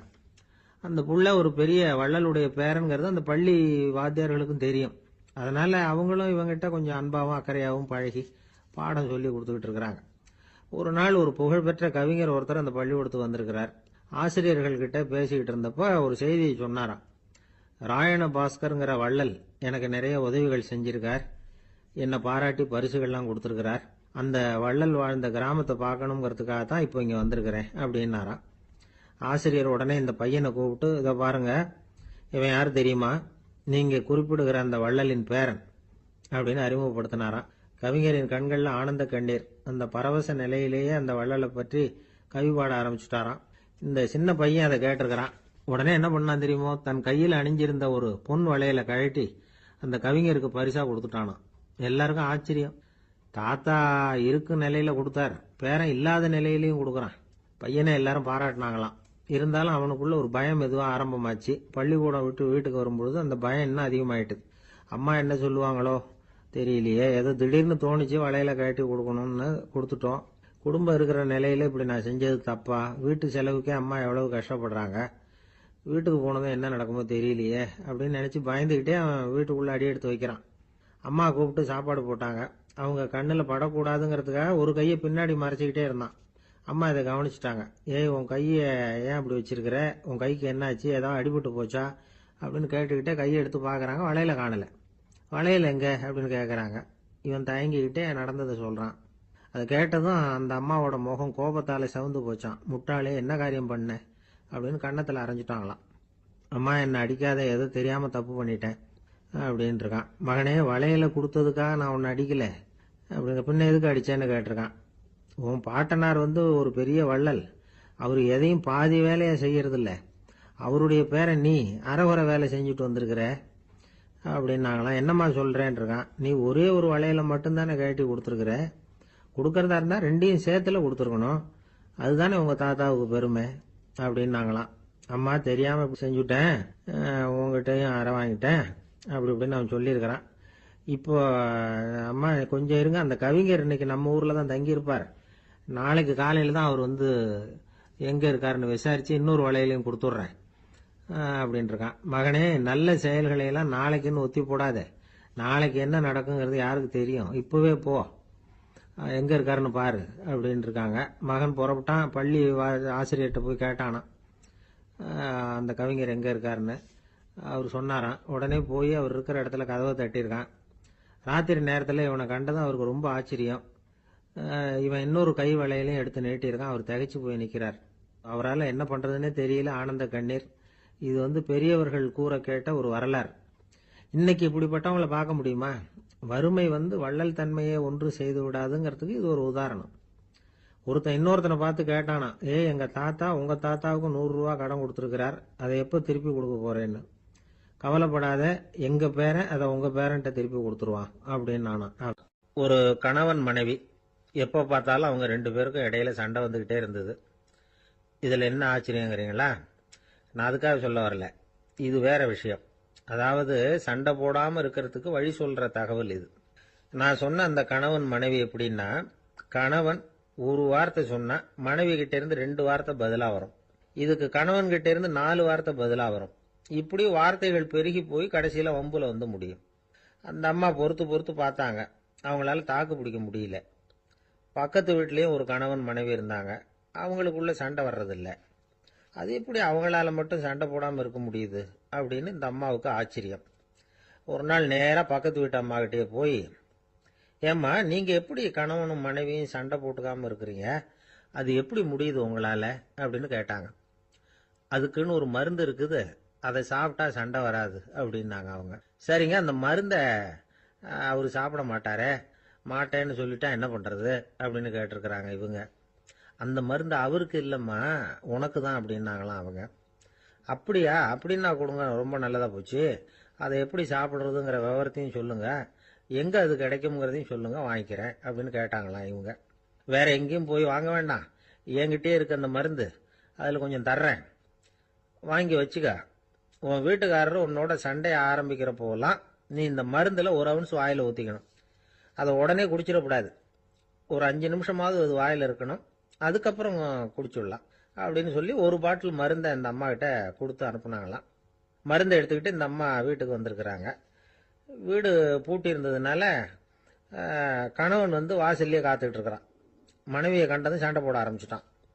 வீட்டை பூட்டிவிட்டு எங்கே போய் தொலைஞ்ச, எவ்வளவு நேரமாக ஒரு மனுஷன் வாசல்லையே காத்துட்டு கிடக்கிறது, அப்படி இப்படின்னு கத்த ஆரம்பிச்சிட்டான். மனைவி இதுக்கு பதிலே சொல்லலை. அந்த அம்மா பேசாம வீட்டை திறந்தாங்க, சமையல் அறைக்குள்ளே போனாங்க, ஒரு அவுன்ஸ் மருந்தை வாயில் ஊற்றிக்கிட்டாங்க. அன்னைக்கு சண்டை வந்து மேற்கொண்டு வளரவே இல்லை, நின்றுட்டுது. மருந்து பரவாயில்லை. அதுக்கப்புறம் பல சந்தர்ப்பங்களில் சண்டை வரும் போல இருக்கிற போலாம் இந்த மருந்து அதை நிறுத்தியிருக்கு. பிரமாதமான மருந்தாக இருக்குது இது, இதை கொஞ்சம் அதிகமாகவே வாங்கி வீட்டில் வச்சுக்க வேண்டியது தான் அப்படின்னு முடிவு பண்ணிட்டு இந்த அம்மா மறுபடியும் பக்கத்து வீட்டு அம்மாகிட்ட போனாங்க. எவ்வளவு விலையானாலும் சரி, நான் காசு கொடுத்து வாங்கி வச்சுக்கிறேன், எந்த கடையில் இருக்குது இந்த மருந்து சொல்லுங்க அப்படின்னு கேட்டாங்க. இந்த மருந்துக்கு விலையே கிடையாதுங்க, இலவசமாகவே கிடைக்கும்னாங்களாம் அவங்க. அது எப்படி விலை இல்லாமல் இதை விற்க முடியுது அப்படின்னு கேட்டாங்களாம் இவங்க. அது மருந்தாக இருந்தால் தானே விலை வைக்கிறதுக்கு, அது வெறும் தண்ணி தானே அப்படின்னாங்களாம். வெறும் தண்ணியா சண்டையை நிறுத்துது அப்படின்னு இருக்காங்க இவங்க. அது சண்டையை நிறுத்தல, உன்னோட மௌனம் தான் சண்டையை நிறுத்துது. நீ வாயில தண்ணியை வச்சுக்கிறதுனால எதிர்த்து பேசுறதில்ல, அதனால உன்னுடைய கணவர் கோபம் வந்து சாந்தமாயிடுது அப்படின்னாங்களாம் அவங்க. இந்த கதையிலிருந்து சண்டையை நிறுத்துற மருந்து எதுன்னு தெரிஞ்சுக்கிட்டோம் இல்லையா. ஒருத்தர் என்ன பண்ணாரு, பாட்டிலில் வந்து தண்ணியை ஊற்றி வச்சுக்கிட்டு அவர்கிட்ட வர்றவங்களுக்கெல்லாம் இதை சிபாரிசு பண்ணலாம்னு நினச்சிக்கிட்டு உட்காந்துருந்தார். ஒரு அம்மா வந்தாங்க. இதை கேட்டுவிட்டு இதையே ஒரு மருந்து மாதிரி கொடுக்கலாம்ங்கிறது அவர் முடிவு. அதனால பாட்டிலில் தண்ணியை அடைச்சி வச்சுக்கிட்டு அதில் கலருக்காக என்னத்தையோ ஒரு ஜீரகம் அது மாதிரி எதையாவது கலந்து வச்சுக்கிட்டு ஒரு மருந்து மாதிரி ஒரு பாவனையில் வச்சுக்கிட்டு உட்காந்துருக்காரு. யாராவது வீட்டில் சண்டைன்னா என்கிட்ட வாங்க மருந்து தரேன்னு. ஒரு அம்மா வந்தாங்க. எனக்கும் என் வீட்டுக்காரருக்கும் அடிக்கடி சண்டை வருதுங்க அப்படின்னு இருக்காங்க. கவலைப்படாதம்மா, நான் ஒரு மருந்து தரேன்னு சொல்லி வீட்டுக்குள்ளே போய் ஒரு பாட்டில் எடுத்து வந்து கொடுத்தார். பாட்டிலில் இருக்கிறது என்னங்கிறத சொல்லிவிட்டா அது பேரில் மரியாதை வராது இல்லையா, அதனால சொல்லலை. அந்த அம்மா வாங்கிட்டு போனாங்க. 4 நாள் கழிச்சு திரும்பி வந்தாங்க. என்னம்மா வீட்டில் சண்டை நின்று போச்சான்னு கேட்டிருக்காரு இவர். அங்கே நின்று போச்சுங்க, இப்போ உங்ககிட்ட ஆரம்பமாக போகுதுன்னாங்களாம். என்னம்மா அப்படின்னு இருக்காரு இவர் பயந்து போய். பின்ன என்னங்க, நீங்கள் என்ன மருந்து கொடுத்துருக்குறீங்க என்னங்க அப்படின்னாங்களாம் கோவமா. அது வெறும் தண்ணி தானே அப்படின்னு இருக்காரு இவர். தண்ணியா இது, நல்லா பாருங்க அப்படின்னு அந்த பாட்டில் நீட்டினாங்களாம். இவர் வாங்கி பார்த்துருக்காரு. அப்புறம் தான் விஷயம் புரியுது அவருக்கு. இவர் கை தவறுதலா அவங்க வீட்டில் இருந்த மண்ணெண்ணெய் பாட்டில் எடுத்து அவர்கிட்ட கொடுத்துருக்குறாங்க. அப்புறம் என்ன ஆகும், சண்டை வராம. காஞ்சிபுரத்துல பல்லவ ராஜா ஒரு கோவில் கட்டினார், கைலாசநாதர் கோவில். அதுக்கு கும்பாபிஷேகம் பண்றதுக்கு ஒரு நாள் குறிப்பிட்டு அதுக்கு வேண்டிய ஏற்பாடுகள்லாம் பண்ணினார். முதல் காரியமா கடவுளை வேண்டிக்கிட்டார், நீங்க இந்த கும்பாபிஷேகத்துக்கு நேரில் வந்து கலந்துக்கணும்னார். கடவுள் அந்த ராஜா கனவுல வந்தார். நீ கும்பாபிஷேகம் வச்சிருக்கிற அதே நாள்ல அதே நேரத்தில் எனக்கு இன்னொரு ஊர்ல ஒரு கும்பாபிஷேகம் இருக்குது, அதுக்கு போக வேண்டியிருக்கு. அதாவது திருநின்ற ஊர்ல என்னுடைய பக்தர் ஒருத்தர், அவரும் ஒரு கோயில் கட்டி கும்பாபிஷேகம் செய்கிறார், நான் அதுக்கு போக வேண்டியிருக்கு, அதனால உன்னுடைய தேதியை நீ மாத்தி வச்சுக்கோ அப்படின்னார். கடவுள் தான் எங்கேயும் இருக்கிறவராச்சே, அவர் நினைச்சா 2 இடத்துலயும் இருந்து கோயில் கும்பாபிஷேகத்தை நடத்த முடியாதா? ஏன் அப்படி செய்யல? அது ஒரு முக்கியமான காரணத்துக்காகத்தான். திருநின்ற ஊர்ல இருந்த பூசலாருங்கிற அந்த அடியாரின் பெருமையை இந்த உலகத்துக்கு எடுத்து காட்டணுங்கிறதுக்காகத்தான் கடவுள் அந்த ராஜா கிட்ட அப்படி சொன்னார். சரி, அந்த அடியார் அப்படி என்னதான் பெருசா கோயில் கட்டி விட்டார்? ராஜா கட்டின கோயிலை விட பெருசா? அவர் கட்டினது கருங்கல்லாலேயோ மண்ணாலேயோ மரத்தாலேயோ இல்ல. அவர் கட்டின கோயில் வந்து வேற மாதிரி. அது வந்து மனசால கட்டின கோயில், மனசுக்குள்ள இருக்கிற கோவில், மனக்கோவில். அந்த அடியார் தன்னோட மனசுக்குள்ள மாசக்கணக்கா ஒவ்வொரு கல்லா சேர்த்து கட்டின கோவில். இந்த விஷயம் ராஜாவுக்கு தெரியாது. அவர் என்ன நினைச்சுட்டாரு, அது நாம கட்டின கற்கோயிலை விட ரொம்ப பெருசா இருக்கும் போல இருக்கு அப்படின்னு நினைச்சுட்டாரு. சரி, அப்பேற்பட்ட அந்த கோயிலை வந்து தரிசனம் பண்ணிவிட்டு வருவோம் அப்படின்னு நினைச்சு ராஜா திருநின்ற ஊருக்கு போறார். அங்க போய் பார்த்தா கோயிலையும் காணும், ஒன்னையும் காணும். கடைசியில பூசலார் கட்டின மணக்கோவில் தான் அதுங்கிறத அவர் புரிஞ்சுக்கிறார். உடனே அந்த அடியாரின் காலில் விழுந்து வணங்குறார். அவரோ, இது மனசால முயன்ற கோவில், இதுக்கு இத்தனை பெருமையா அப்படின்னு ஆச்சரியப்படுறார். இதுல ஆச்சரியப்படுறதுக்கு ஒண்ணும் இல்ல. ஆண்டவன் விரும்புறது அகபக்தியை தவிர புற தோற்றங்களே அல்ல. இதை நாம புரிஞ்சுக்கிட்டோம்னா நமக்குள்ள எந்த வேறுபாடுகளும் வர்றதுக்கு வழியே இல்லை. இன்னொரு ராஜா இருந்தார். அவரு ஆண்டவனுக்கு படைக்கிறதுக்காக ஒரு தார் நல்ல செவ்வாழை பழமா எடுத்துக்கிட்டு போகணும்னு நினைச்சார். அதனால முத நாளே அதை வாங்கிட்டு வர சொன்னார் வேலைக்காரங்கிட்ட. வேலைக்காரன் போனான், கடத்தெருவில் ஒரு தார் பழம் வாங்கினான். வர்ற வழியில அவன் குடிசை. அப்படியே எட்டி பார்த்துட்டு போவோமேன்னு நினைச்சான். போனான். அங்க இவனோட குழந்தை பாவம் பசியால கத்திட்டு இருக்கு. இவன் பார்த்தான், இவ்வளவு பெரிய தாரில் ஒரு 2 பழம் எடுத்தா தெரியவா போகுது அப்படின்னு நினைச்சு ஒரு 2 பழத்தை பிச்சு அந்த குழந்தைகிட்ட கொடுத்தான். அது அதை வாங்கி வயிறார சாப்பிட்டுது. பசி அடங்குச்சு. விளையாட போயிட்டுது. இவன் அதுக்கப்புறம் வாழைப்பழத்தை எடுத்துக்கிட்டு அரண்மனைக்கு வந்தான். 2 பழம் பிச்சிருக்கிறது ராஜாவுக்கு தெரிஞ்சு போச்சு. இவன் உண்மையை சொல்லிவிட்டான். உடனே ராஜா, கடவுளுக்கு படைக்க வேண்டிய பொருளை குழந்தை வந்து எச்சில் பண்ண விட்டுருக்கியே அப்படின்னு சொல்லி அவனை கட்டி வச்சு சாட்டையால் அடிச்சார் பாவம். மறுநாள் பழத்தை கோயிலுக்கு எடுத்துட்டு போனார். கடவுள் முன்னாடி வச்சார். கடவுள் கண்ணை திறந்து பார்த்தார். பழம்லாம் அழுகி இருக்குது. என்ன இது அழுகி போன பழம் அப்படின்னார். ராஜா முழிச்சார். நல்லா தானே இருந்தது அப்படின்னு நினைச்சார். அப்போ கடவுள் அந்த ராஜா கிட்ட சொன்னாராம், இத பாருப்பா, இந்த தாரில் 2 பழம் தான் நல்ல பழம். அந்த 2 பழங்களையும் நேத்திக்கே நான் சாப்பிட்டுட்டேன் அப்படின்னாராம். அப்பதான் ராஜாவுக்கு புரிஞ்சுது, ஏழை குழந்தையின் பசியை தீர்க்கறதுக்காக உதவுன அந்த 2 பழம் தான் இறைவன் சாப்பிட்ட பழம்னு. இறைவன் இருக்கிற இடம் எது? இதுதான். உங்க பையன் எப்படி சார் இருக்கான் அப்படின்னு விசாரிச்சார் ஒருத்தர். அவன் என்ன சார், எதை சொன்னாலும் காதில் வாங்க மாட்டேங்கிறான், அவன் பாட்டுக்கு போறான் வர்றான் அப்படின்னு சொல்லி அழுத்துக்கிட்டார் அப்பா. பெரியவங்க சொல்றதை சின்ன பிள்ளைங்க கேட்கறது இல்லைங்கிறது ஒரு குறை. பெரியவங்க சொல்றது சின்ன பிள்ளைங்க காதலியே விழறது இல்லைங்கிறது ஒரு குறை. இது கொஞ்சம் சீரியஸான விஷயம், கவனிச்சு பார்க்கணும். ஒரு குழந்தைக்கு காது சரியா கேட்குதா இல்லையா அப்படிங்கிறத நாம தான் கவனிச்சு பார்த்து கண்டுபிடிக்கணும். அதுவா நம்ம கிட்ட தவழ்ந்து வந்து, அப்பா எனக்கு காது கேட்கல, அழைச்சிட்டு போங்க டாக்டர்கிட்ட அப்படின்னுலாம் சொல்லிட்டு இருக்காது. அது சரி, ஒரு குழந்தைக்கு காது சரிவர கேட்குதா இல்லையா அப்படிங்கிறத முன்கூட்டியே நாம தெரிஞ்சுக்கிறது எப்படி? அதுக்கு சில வழி இருக்கு. உங்க குழந்தைய கொஞ்சம் அப்படி கவனிச்சு பாருங்க. அடிக்கடி ஜலதோஷம், காதுல அரிப்பு ஏற்படுதா, மூக்கு வந்து விரிவாகவும் அப்புறம் வந்து டான்சில், அடினாய்டு, சத அழற்சி இது மாதிரி ஏதாவது இருக்கா, வாயிலிருந்து எச்சில் ஒழுகுதா, குழந்தை வாயினால சுவாசிக்குதா, பற்கள் வந்து முன்னாடி தள்ளி வளருதா, இதெல்லாம் அதுக்கு அறிகுறி. அப்புறம் இந்த V, B, D, F, DH இப்படி இந்த ஒலிகள் சேர்ந்த வார்த்தைகளை வந்து குழந்தை வந்து சரியா புரிஞ்சுக்காது. இப்போ உதாரணத்துக்கு பட்டுன்னு சொல்லு குழந்தை அப்படின்னீங்கன்னா அது வந்து கட்டுன்னு சொல்லும். அதாவது பட்டு சவுண்டை அதால புரிஞ்சுக்க முடியல. அப்புறம் உங்க குழந்தை வந்து உங்களை உறக்க பேச சொல்றானா, அடிக்கடி கேள்வி கேட்கறானா, சாப்பிட்றப்போ கவனம் இல்லாம இருக்கானா, படிப்புல போதுமான முன்னேற்றம் இல்லையா, வகுப்புல சரியா கவனிக்கிறது இல்லையா, இப்படிலாம் இருந்தா ஆரம்பத்திலேயே டாக்டர்கிட்ட அழைச்சிட்டு போய் சிகிச்சையை வந்து ஆரம்பிச்சுடலாம், குணப்படுத்தி விடலாம். குழந்தைக்கு காது சரியா கேட்கலன்னா நீங்க செய்ய வேண்டியது என்ன தெரியுமா? அவனுக்கு காது கேட்கலங்கிறதுக்காக அவன் முன்னாடி சத்தம் போட்டு பேசக்கூடாது. மெதுவா சீரா பேசணும். அவனை பார்த்து பேசணும். உங்க உதட்டு அசைவுகள் வந்து அவனுக்கு உதவும். அதை பார்த்தே புரிஞ்சுக்குவான். நீங்க வாயில வெத்தலை பாக்கு போட்டுக்கிட்டோ புகை பிடிச்சிக்கிட்டோ பேசக்கூடாது. அப்படி பேசினா அவனால அந்த உச்சரிப்பை சரியா புரிஞ்சுக்க முடியாது. ஒரு வார்த்தையை சொல்றீங்க, அவனுக்கு புரியல அப்படின்னா அதே வார்த்தையை மறுபடியும் சொல்லணும். அவனுக்கு நீங்க முதல்ல சொன்ன வார்த்தை புரியலன்னு நினைச்சுக்கிட்டு மறுபடியும் திருப்பி சொல்றப்ப அதே அர்த்தம் வரக்கூடிய வேற வார்த்தையை சொல்லக்கூடாது.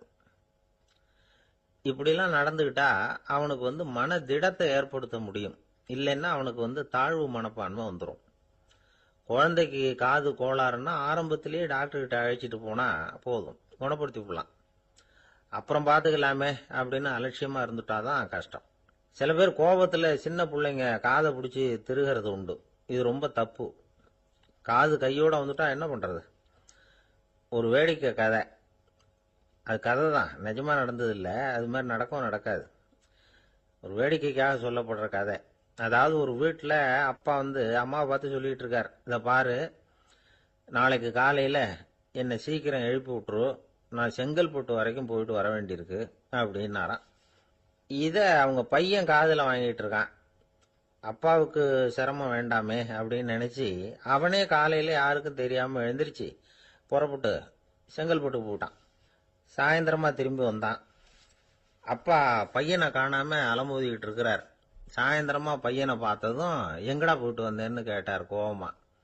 செங்கல்பட்டுக்கு போயிட்டு வந்தேப்பா, நீ வீணா அலைய வேண்டாமேன்னு அப்படின்னா. எதுக்குடா போனேன்னு அதட்டினார். அதான்ப்பா, நீ நேற்று வந்து அம்மா கிட்ட சொல்லிக்கிட்டு இருந்த, அதை காதில் வாங்கினேன், உனக்காக நான் போயிட்டு வந்தேன் அப்படின்னா. உடனே எந்த காதில் வாங்கினேன் அப்படின்னு சொல்லி காதை பிடிச்சி திருகுனார். அந்த காது கையோட வந்துட்டுது. இது நடந்து கொஞ்ச நாள் கழிச்சு அந்த அப்பாவும் பையனும் கடத்தெருவில் போய்கிட்டு இருக்கிறாங்க. எதிரில் ஒரு நாய் ஓடி வந்தது. அதுக்கு 2 காதும் இல்லை. என்ன இது, இந்த நாய்க்குட்டிக்கு 2 காதும் இல்லை அப்படின்னாரு அப்பா. அதுக்கு பையன் சொல்றான், அப்பா அது 2 தடவை செங்கல்பட்டுக்கு போயிட்டு வந்துருவோம் அப்படின்னு.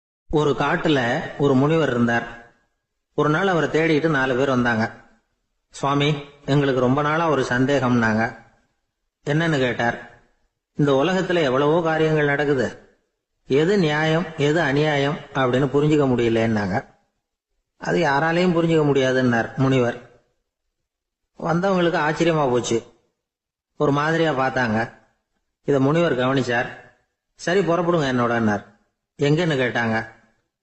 இப்போ உங்க 4 பேரையும் ஒரு புஷ்பக விமானத்துல அழைச்சிட்டு போறேன். இந்த உலகத்துல சர்வசாதாரணமா நடக்கக்கூடிய ஒரு காட்சியை உங்களுக்கு காட்ட போறேன். நீங்க பார்க்க போற அந்த காட்சி நியாயமா அநியாயமா அப்படிங்கறத என்கிட்ட சொல்லணும். நீங்க சரியான பதில் சொன்னா புஷ்பக விமானத்துல தொடர்ந்து பிரயாணம் பண்ணலாம். தவறான பதில் சொன்னா இந்த புஷ்பக விமானம் உங்களை கீழே தள்ளி விட்டுரும் அப்படின்னார். 4 பேருக்கும் பயம்தான். இருந்தாலும் முனிவர் கூப்பிடுறாரு அப்படின்னு சொல்லி புறப்பட்டாங்க. அவங்க எல்லாரும் புறப்பட்டு ஒரு காட்டு வழியா போய்கிட்டு இருக்கிறாங்க புஷ்பக விமானத்துல. அங்க நடக்கிற ஒரு காட்சியை காட்டுறார் முனிவர். அதோ அங்க பாருங்கன்னார்.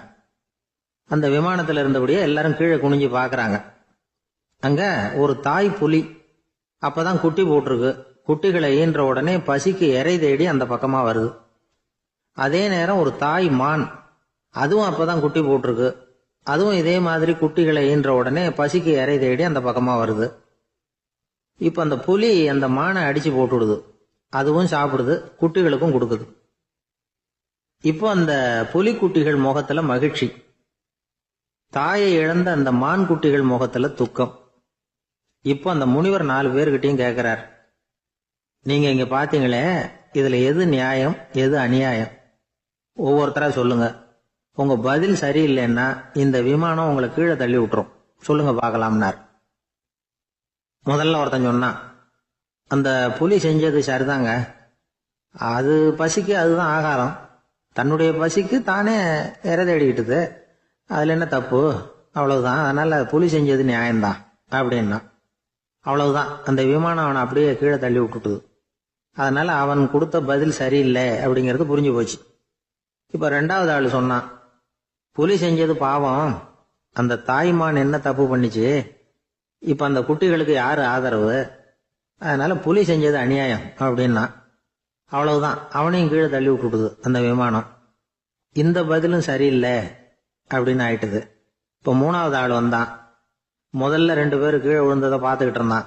அதனால அவன் சொன்னான், 2மே நியாயம்தாங்க. புலி இறை தேடினதும் இயற்கை, அதுக்கு மான் இறையானதும் இயற்கை. அதனால இதுல ஒன்றும் தப்பு இல்லைன்னா. அவ்வளவுதான், அவனையும் அந்த விமானம் கீழே பிடிச்சி தள்ளி விட்டுது. இப்ப 4வது ஆள் வந்தான். முனிவர் கேட்டார், நீயாவது சொல்லுப்பா, இந்த செயல்ல எது நியாயம்னார். அவன் தெளிவா பதில் சொன்னான். அதாவது என்ன சொன்னான்னா, எனக்கு தெரியல அப்படின்னா. அவனை விமானம் கீழே தள்ளல, சௌரியமா அழைச்சிட்டு போட்டுது. இவனும் பிரயாணம் சௌக்கியமா பண்ணானான். ஆக இதுதான் சரியான பதிலுங்கிறத முனிவர் உணர்த்தினார். இந்த கதையிலிருந்து நாம புரிஞ்சுக்க வேண்டியது என்னன்னா, இந்த உலகத்துல எவ்வளவோ காரியங்கள் நடக்குது. அதெல்லாம் ஏன் அப்படி நடக்குதுங்கிறதுக்கு எப்பேற்பட்ட பண்டிதராலும் பதில் சொல்ல முடியாது. தெரியாததை தெரியாதுன்னு ஒத்துக்கிட்டா வாழ்க்கை பிரயாணம் சுகமா இருக்கும். அதனால தேவையில்லாத விஷயங்களை புரிஞ்சுக்கிறதுக்கு நேரத்தை செலவு பண்ணிட்டு இருக்க கூடாது. வாழ்க்கையை குழப்பிக்க கூடாது. வாழ்க்கைக்கு தேவையானது என்னவோ அதை மட்டும் புரிஞ்சுக்கிட்டா போதும். இந்த காலத்து ஆள் ஒருத்தன் ஒரு பெரியவரை தேடி வந்தான். ஐயா, ஒரு சந்தேகம்னா. என்ன உன்னுடைய சந்தேகம்னார். பகுத்தறிவுன்னா என்ன, விதின்னா என்ன அப்படின்னு கேட்டான். இதுக்கு அவரு, இப்போ உன்னுடைய வலது காலை தூக்குன்னார். தூக்கணும். சரி, இப்போ உன்னுடைய வலது காலை கீழே இறக்காம உன்னுடைய இடது காலையும் தூக்குன்னார். தூக்கணும். பொத்துன்னு கீழே விழுந்துட்டான். பெரியவர் சொன்னார், உன்னால ஒரு காலை தூக்க முடிஞ்சது, அதுதான் பகுத்தறிவு.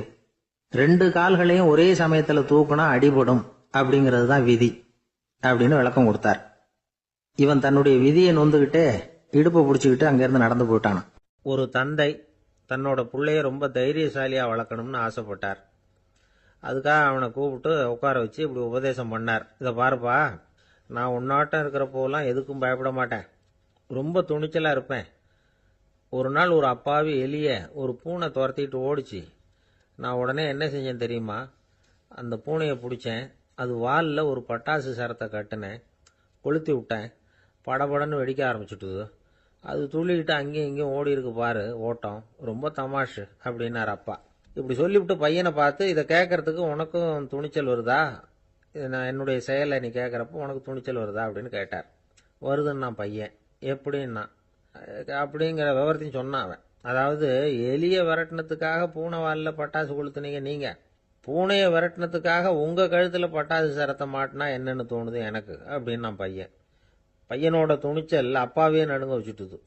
அது சரி, ஒரு அப்பா பிள்ளைக்கு இப்படியா உபதேசம் பண்றது? எல்லாருக்கிட்டையும் அன்பா பழகிறது எப்படி அப்படின்னு சொல்லி கொடுக்கணும்.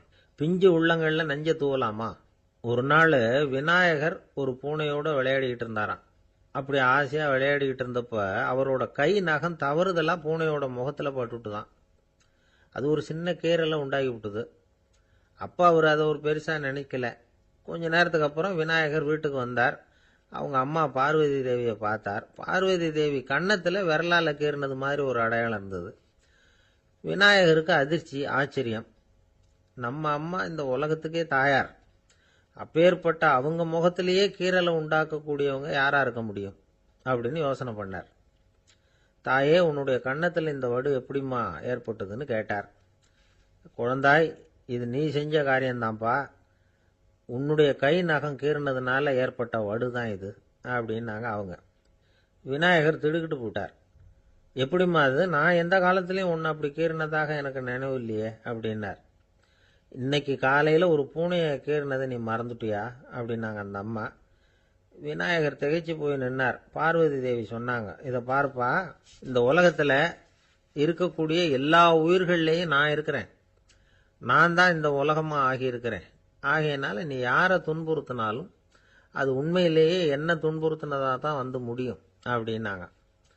விநாயகர் மனசுக்குள்ள ஒரு வெளிச்சம் ஏற்பட்டுதான். அதுக்கப்புறம் அவர் யாரையுமே கல்யாணம் பண்ணிக்காததுக்கு அதுதான் காரணமா. இந்த உலகத்தில் எல்லாரையும், இங்கே இருக்கிற எல்லாத்தையும் தாயின் வடிவமாக அவர் பார்க்க ஆரம்பிச்சிட்டாராம். குருதேவர் ராமகிருஷ்ணர் இந்த கதையை எடுத்து சொல்லியிருக்கிறார். நபிகள் நாயகம் ஒரு தடவை ஒரு நாற்காலியில் உட்காந்து என்னமோ யோசனை பண்ணிட்டு இருந்திருக்கிறார். அப்போ அவரோட உடையில ஒரு கீழ்ப்பகுதி தரையில் படிஞ்சு கிடந்திருக்குது. அங்கே விளையாடிக்கிட்டு இருந்த ஒரு பூனை அது மேலே வந்து படுத்து தூங்கி போச்சு. தொழுகை செய்ய வேண்டிய நேரம் வந்துட்டது. நபிகள் நாயகம் எழுந்திருக்க பார்த்தார். அப்போதான் பூனை தன்னோட உடை மேலே படுத்து தூங்கிட்டு இருக்கிறது கண்ணில் படுது. பூனையோட தூக்கத்தை கலைக்க விரும்பல அவர். தன்னுடைய சகோதரியை கூப்பிட்டார். ஒரு கத்திரிக்கோள் எடுத்துட்டு வர சொன்னார். பூனை படுத்திருந்த உடை பகுதி மட்டும் இருக்குல்ல, அதை மட்டும் அதோட கத்திரிச்சு விட்டுட்டு அதுக்கப்புறம் அவர் எழுந்திரிச்சு தொழுகைக்கு போனாராம். அதாவது பிற உயிர்கள்கிட்ட எப்படி அன்பு காட்டணுங்கிறத பெரியவங்க எவ்வளவோ விதத்தில் நமக்கு எடுத்து காட்டியிருக்கிறாங்க. இருந்தாலும் எத்தனை பேர் மனசில் அதெல்லாம் உரைச்சிருக்குது? நாமளும் நம்ம ட்ரெஸ்ஸு மேலே ஒரு பூனை படுத்திருந்தா ஒரு கத்திரிக்கோலை தான் தேடுவோம், எடுத்துகிட்டு வர சொல்லுவோம். துணியை வெட்டுறதுக்கு பதிலாக இல்லை அதோட வாழை வெட்டினா என்ன அப்படின்னு தோணும். ஒரு ஆள் ரொம்ப பிரியமாக ஒரு பூனையை ஆற்றுல குளிப்பாட்டிக்கிட்டு இருந்தானா. எப்படி? அந்த பூனையை ஆற்று தண்ணியில் அமுக்கி அமுக்கி குளிப்பாட்டிக்கிட்டு இருக்கிறான். அந்த வழியாக போன பெரியவர் ஒருத்தர் இதை பார்த்தார். இதை பார்ப்பா, பூனையை அது மாதிரி ஆற்று தண்ணியில் அமுக்கி குளிப்பாட்டாத, மூச்சு திணறி செத்து போடும் அப்படின்னு அட்வைஸ் பண்ணார். நீ போய் அவன் வேலையை பார்த்துக்கிட்டு, எனக்கு எல்லாம் தெரியும்னா இவன். சரின்னு அவர் போயிட்டார். கொஞ்ச நேரம் கழித்து அவரே அந்த வழியாக திரும்பி வந்துக்கிட்டு இருந்தார். ஆற்றுல பூனையை குளிப்பாட்டிக்கிட்டு இருந்தவன் அழுதுகிட்டு உட்காந்துருக்கிறான். பக்கத்தில் அந்த பூனை செத்து கிடக்குது. இதை பார்த்தார் பெரியவர். நான் தான் அப்போவே சொன்னேனே அந்த பூனையை ஆற்றுல நினைக்காதேன்னு, அதை கேட்டிருந்தா இப்படி ஆயிருக்குமா அப்படின்னார். அந்த ஆள் கோபமாக இவரை முறைச்சி பார்த்தான். அட போய்யா, இந்த பூனை ஆற்றுல குளிச்சதுனால ஒன்றும் செத்து போகல, குளிச்சதுக்கு அப்புறம் அதோட உடம்பு ஈரமாக இருக்குதுன்னு அதை புழிஞ்சேன், அதனால தான் இப்படி ஆயிட்டுது அப்படின்னானா. ஒரு தீக்குச்சி தீப்பெட்டியை பார்த்து கேட்டுதான், நாம் 2 பேரும் தானே உரசிக்கிறோம், ஆனால் நான் மட்டும் தீப்பிடிச்சி எரிஞ்சு போகிறேன், நீ அப்படியே இருக்கிறியே அப்படின்னு தான். அதுக்கு தீப்பெட்டி சொல்லியிருக்குது, உனக்கு தலையில் கணம் இருக்குது அதனால் அழிஞ்சு போகிற அப்படின்னு தான். எப்படி இருக்கு பாருங்கள் இந்த பதில். தலையில் கணம் உள்ளவங்க யாருமே சரியாக இருக்க முடியாது. எவ்வளவு பெரியவங்களாக இருந்தாலும் சரி, ரொம்ப கஷ்டம்தான் அது. கர்வம்ங்கிறது கூடவே கூடாது. இதை விளக்கறதுக்கு மகான் ஒருத்தர் ஒரு சம்பவத்தை சொல்கிறார். அர்ஜுனன் தீர்த்த யாத்திரை பண்ணானா. அப்போது தென்னிந்தியாவுக்கு வந்திருக்கிறான். ராமேஸ்வரத்துக்கு போனப்போ அங்கே இலங்கைக்கு கல்லுலாம் அடுக்கி போடப்பட்டிருந்த பாலத்தை பார்த்தானா. ஒரு சின்ன குரங்கு அதுக்கு பக்கத்தில் விளையாடிக்கிட்டு இருந்திருக்கு. அதை பார்த்துட்டு அர்ஜுனன் சிரிச்சிருக்கான். ஏன் சிரிக்கிறேன்னு கேட்டிருக்கு அந்த குரங்கு. ராமன் மிகச்சிறந்த வில் வீரன். அப்படி இருக்கிறப்போ அவன் இலங்கைக்கு அம்புகளாலேயே ஒரு பாலம் கட்டியிருக்கலாம். அதை விட்டுட்டு போயும் உன்ன மாதிரி குரங்குகளை துணையாக வச்சுக்கிட்டு இப்படி ஒரு கருங்கல் பாலத்தை கட்டியிருக்கிறானே அப்படின்னு நானா. அம்புகளால் பாலம் கட்ட முடியுமா அப்படின்னு கேட்டுதான் குரங்கு. ஏன் முடியாது, என்னால் முடியுமேன்னு இருக்கான் அர்ஜுனன். அம்பால் பாலம் கட்டலாம், இருந்தாலும் என்ன மாதிரி குரங்குகள் ஏறி நடந்தா அது தாங்குமா? அதனால தான் ராமர் கருங்கல் பாலமே கட்டினார் அப்படின்னுது குரங்கு சொல்லிச்சான். அப்படியே சொல்கிற, நான் வேணும்னா இப்போ அம்புகளாலேயே ஒரு பாலத்தை கட்டுறேன், நீ அது மேலே ஏறி நடந்து பார். பாலம் விழுந்துட்டுதுன்னா நான் தீ மூட்டி அதில் குதித்து உயிர் தியாகம் பண்ணி விடுறேன் அப்படின்னு நான் ரொம்ப கோபமாக. உடனே அந்த சின்ன குரங்கு பெரிய உருவம் எடுத்துட்டு தான் கையில் கதையோடு அர்ஜுனன் முன்னாடி நிற்கிறான் அனுமன். பார்த்தா, என்னுடைய தலைவர் ராமரையா இழிவாக பேசுகிற, நீ இப்போ பாலம் கட்டு, நான் என்னுடைய பலத்தை காட்டுறேன் அப்படின்னு அனுமன். அர்ஜுனன் தன்னுடைய காண்டிபத்தை எடுக்கிறான், சரமாரியாக அம்புகளை விடுறான். அதெல்லாம் ஒன்னோட ஒன்று கோத்துக்கிட்டு அப்படியே பாலம் மாதிரி நிற்கிது. அர்ஜுனன் தலை நிமிர்ந்து நின்னான். அனுமன் உயர கிளம்பி அங்கேருந்து பாலத்தில் பொத்துன்னு இறங்கினான். பாலம் அப்படியே நொறுங்கி போச்சு தூள் தூளா. என்ன அர்ஜுனா, இப்போ என்ன செய்ய போகிற அப்படின்னு நான் ஏளனமா. அர்ஜுனன் தலையை தொங்க போட்டுக்கிட்டான். சொன்னபடி தீ மூட்டி அதில் குதிக்கிறதுக்காக 3 தடவை சுற்றி வந்தான். அப்போது கிருஷ்ணர் அங்கே வந்தார். என்ன அர்ஜுனா, என்ன நடக்குது, என்ன இது அப்படின்னு ஒன்றும் தெரியாத மாதிரி கேட்டார். அர்ஜுனன் வாயை திறக்கிறதுக்கு முன்னாடி அனுமன் வாயை திறந்தான், நடந்ததை சொன்னான். அர்ஜுனன் சவால் விட்டபடி உயிர் திறந்தே ஆகணும்னா அனுமன். கிருஷ்ணர் யோசனை பண்ணார்.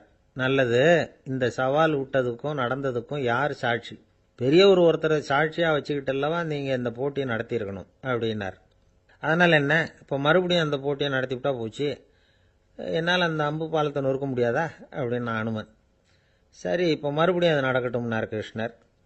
அர்ஜுனன் அம்பு பாலம் அமைச்சான். அனுமன் ஏறி குதிச்சான். பாலம் அசைஞ்சு கொடுக்கவே இல்லை, அவ்வளோ உறுதியாக இருக்குது. இப்போ அனுமன் தலையை குனிஞ்சுக்கிட்டான். அர்ஜுனன் நன்றியோடு நிமிர்ந்து பார்த்தான். கிருஷ்ணருடைய தோள்கள்லேயும் முதுகள்லேயும் ரத்தம். என்ன சுவாமி, என்ன நடந்ததுன்னு நான் பதறி போய், உன் அம்பு பாலத்தை நான் தான் முட்டு கொடுத்து தாங்கிக்கிட்டு இருந்தேன். அனுமன் குதிச்சப்போ என் மேலே ஏற்பட்ட காயங்கள் இவை. பின்ன உன்னுடைய அம்பு பலத்தினாலேயா பாலம் நின்னுதுன்னு நினைக்கிற அப்படின்னாராம். முதல்ல அர்ஜுனன் அப்புறம் அனுமன் 2 பேருக்குமே கர்வ பங்கம் ஆயிட்டு தான். அதாவது அவங்க கிட்ட இருந்த கர்வம் போயிட்டுது. யாரா இருந்தாலும் கர்வம் கூடாதுங்கிறத இதிலிருந்து நாம புரிஞ்சுக்கணும். இந்த காலத்தில் நாமெல்லாம் எந்த விஷயத்துக்கெல்லாம் கர்வப்பட்டுக்கிட்டு இருக்கோம் தெரியுமா? 2 பெண்கள் தங்களுடைய கணவன்மார்களை பற்றி ரொம்ப பெருமையாக பேசிக்கிட்டாங்களாம். அதில் ஒரு அம்மா சொல்லியிருக்கு, என் வீட்டுக்காரர்கிட்ட எந்த சப்ஜெக்ட் கொடுத்தாலும் சரி அந்த விஷயத்தை பற்றி அழகாக 1 மணி நேரம் பேசுவார் அப்படின்னாங்களாம்.